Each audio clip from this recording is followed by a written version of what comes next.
Ну чё, пацаны, вот такое вот. Сейчас, короче, еду на дачу, смотрю, у меня машина дымит. Встал прям в лесу, короче, и обнаружил то, что у меня болт отвалился.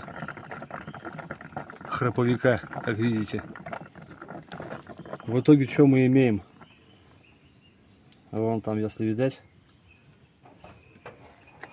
Все в масле, все в тосоле. В общем, такая вот фигня. Кое-как доехал, слава богу, аккума хватило доехать, завести машину, короче. Сейчас приезжаю, все в масле, все в тосоле. Такая вот фигня. Все, пока машину здесь оставляю, короче, буду делать.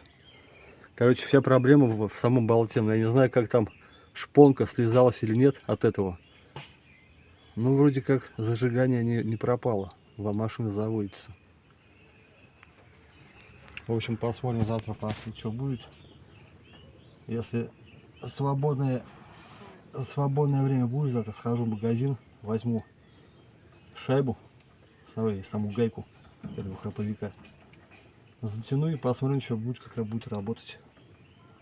Ну, что такая проблема. Все дымит, блядь.